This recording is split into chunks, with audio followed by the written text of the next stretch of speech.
मोहतरम नाज़रीन आदाब, जी टुडे न्यूज़ में आप सभी का खैर मक़दम है। बोधन रुकन असम्बली पी सुदर्शन रेड्डी ने बोधन के रकासपेट और आचनपल्ली एरिया में सर्वे के दूसरे मरहले के कामों का जायजा लिया और आवाम से मुखातिब होते हुए कहा कि हुकूमत की जानिब से जारी इस सर्वे का मकसद आवाम की फलाह बहबूद को यकीनी बनाना है और इस सर्वे से आवाम को किसी भी किस्म के खौफ या हिचकिचाहट की ज़रूरत नहीं।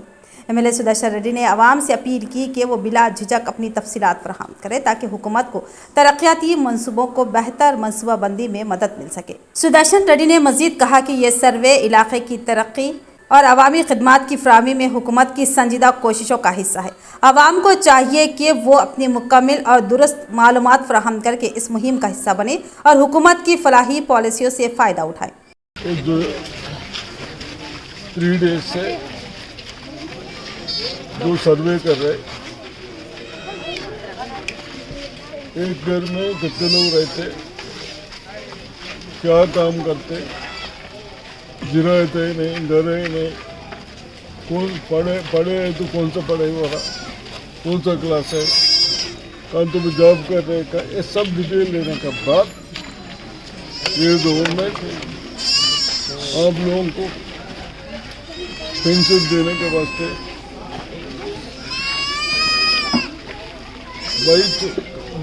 2 महीने के बाद जनवरी से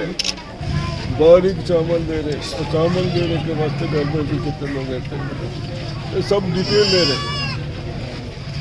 और आरोग्यश्री का कार्ड भी देंगे। ये सब होने के बाद गवर्नमेंट स्कूल में गरीब लोगों के बच्चे गए तो फ्री में पढ़ाने के वास्ते ये माइनॉरिटी के ये ग्रुप डी में आता, BC में ई में आता और कुछ सही नहीं होता, वो सब पूरा लिखा हो। लिखाने के बाद गवर्नमेंट इसमें बेंचेस रखे